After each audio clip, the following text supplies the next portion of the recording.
देवाधिदेव महादेव भगवान शिव कहते हैं, देवी पार्वती श्री हनुमान जी के समान कोई बड़भागी नहीं है और श्री राघवेंद्र के चरणों का ऐसा अनन्य अनुरागी भी कोई दूसरा नहीं, जिनके प्रेम और सेवा का वर्णन स्वयं श्री राघवेंद्र अपने श्रीमुख से करते हैं, एक बार नहीं बार बार। सचमुच इसलिए नहीं क्योंकि एक समय में एक जगह होने वाली कथा में श्रोता उपस्थित रह सकता है, पर श्री हनुमान जी तो यत्र यत्र रघुनाथ कीर्तनम, इसलिए हनुमान सम नहीं बड़भागी। अति बड़भागी होकर कोई भगवान से जुड़े तो भी हनुमान जी जैसा नहीं, सभी वानर विदा किए गए, हनुमान जी विदा नहीं किए गए। अहिल्या जी अतिशय बड़भाग्नी है क्योंकि भगवान उनके पास चलकर आए तो हनुमान जी के पास भी आए, आगे चले बहुरी रघुराया। पर अहिल्या जी गए पतिलोक आनंद भरी, अलौकिक प्रभु के साक्षात्कार के बाद भी वे अपने लौकिक पति के पास गईं। उनके लिए यही उचित भी था, लेकिन हनुमान जी जगतपति राम जी को पाकर फिर सुग्रीव जी के पास नहीं गए, इसलिए भी हनुमान सम नहीं बड़भागी। और जटायु जी तो हरिपुर गए वो परम बड़भागी, पर श्री हनुमान जी तो प्रभु के साथ साकेत भी नहीं जाते हैं, वे तो कहते हैं हम यहीं रहेंगे जब तक आपकी कथा यहाँ रहेगी, इसीलिए हनुमान सम नहीं बड़भागी। नहीं को राम चरण अनुरागी, राम जी के चरणों का ऐसा अनुरागी भी कोई दूसरा नहीं है, इसलिए पहली बार मिलन हुआ, श्री राम जी का दर्शन हुआ हनुमान जी को, तो दृष्टि कहीं और नहीं गई। श्री हनुमान जी ने सबसे पहले श्री राघवेंद्र के चरण ही देखे। जिसकी दृष्टि सबसे पहले चरण पर ही जाए, नहीं को राम चरण अनुरागी। भगवान का स्वरूप भी देखा, मुखचंद्र भी देखा, भुजाएं भी देखी, लेकिन मन अटका कहाँ? कोमल पदगामी, नहीं को राम चरण अनुरागी। राम जी के श्री चरणों के अनन्य अनुरागी हैं। और जैसे ही श्री हनुमान जी ने कहा कि भूमि बड़ी कठोर है, आपके चरण बड़े कोमल हैं, तो श्री लक्ष्मण जी मुस्कुराने लगे। श्री राम जी ने लक्ष्मण जी की ओर देखा, लक्ष्मण, श्री हनुमान जी इतने भाव विभोर होकर यह बात कह रहे हैं और आप मुस्कुरा रहे हैं, तो यह उचित प्रतीत नहीं होता, व्यंग जैसा लगता है।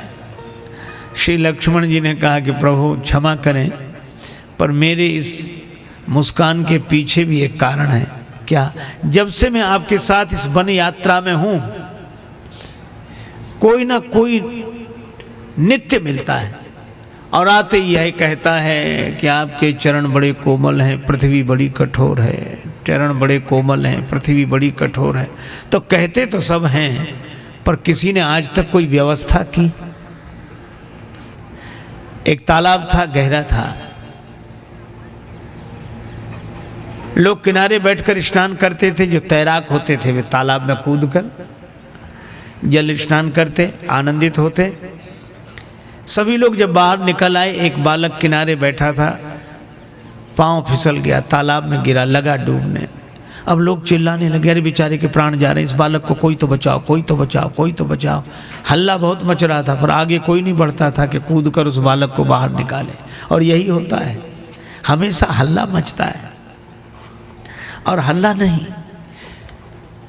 इस शोर मचाने के पीछे कुछ उद्देश्य होना चाहिए। एक कवि ने कहा, हो चुकी है पीर पर्वत सी पिघलनी चाहिए, हो चुकी है पीर पर्वत सी पिघलनी चाहिए, इस हिमालय से कोई गंगा निकलनी चाहिए। हो चुकी है पीर पर्वत सी पिघलनी चाहिए, इस हिमालय से कोई गंगा निकलनी चाहिए। और सिर्फ हंगामा खड़ा करना मेरा मकसद नहीं, सिर्फ हंगामा खड़ा करना मेरा मकसद नहीं, मेरी कोशिश है कि ये सूरत बदलनी चाहिए। अब हल्ला बचा रहे हैं, बालक के प्राण जा रहे हैं, कोई तो बचाओ, कोई तो बचाओ, आगे कोई ना बढ़े। तब तक एक नौजवान किसी तरह तालाब में गिरा, उसको डुबकी लगी, पर उसने बालक का हाथ पकड़ा, निकाल कर बाहर लाया। लोगों ने कहा वाह बहादुर, तूने नौजवानों की लाज बचाई। किसी ने कहा इसे माला पहनाओ, कोई बोला इसकी शोभा यात्रा निकालो, किसी ने कहा इसका अभिनंदन समारोह होना चाहिए। वह नवयुवक बोला पहले ये बताओ, हमें पीछे से धक्का किस आदमी ने मारा था? वह भी अपनी ओर से नहीं गया, धक्का। तो लक्ष्मण जी मुस्कुराए, कहने लगे प्रभु इतने लोग कहते रहे, उनमें हनुमान जी भी एक हैं। तो हम रोज सुनते हैं, इसलिए हमको हंसी आ गई कि यह भी कह रहे हैं कठिन भूमि कोमल पदगामी, पर इंतजाम तो आज तक किसी ने किया नहीं। लक्ष्मण जी की बात सुनकर राम जी हंसने लगे। श्री राम जी ने कहा लक्ष्मण तुम्हारी सोच भी बड़ी विचित्र है। तो राम जी को हंसते देखा तो लक्ष्मण जी का तो उद्देश्य है कि प्रभु मुस्कुरा जाएं, प्रसन्न हो जाएं। तो लक्ष्मण जी बोले प्रभु अब आप हंस ही रहे तो एक बात कहूँ क्या? सबसे ज़्यादा दुखी थे भरत भैया। राम लखन सिय बिनु पग पनहि, करी मुनि बेश फिरहि बन बनहि। बहुत दुखी थे, पर इंतजाम करने की कौन कहे, पादुका और ले गए, खड़ाऊं ले गए, सादर भरत शीस धरी लीनी।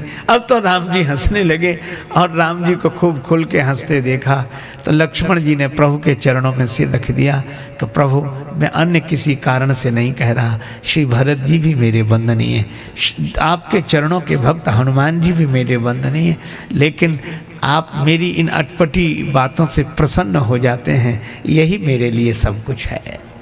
श्री राम जी मुस्कुराने लगे लक्ष्मण जी की ओर देखकर, लेकिन राम जी ने भी कहा कि लक्ष्मण हनुमान जी ऐसे नहीं है, नहीं को रामचरण अनुरागी, यह तो व्यवस्था करेंगे। और सचमुच श्री हनुमान जी ने उसी दिन से श्री राम जी को पैदल नहीं चलने दिया, लिए 2 जन पीठ चढ़ाई, पीठ पर बिठाकर, मानस में उल्लेख है पीठ पर बिठाकर।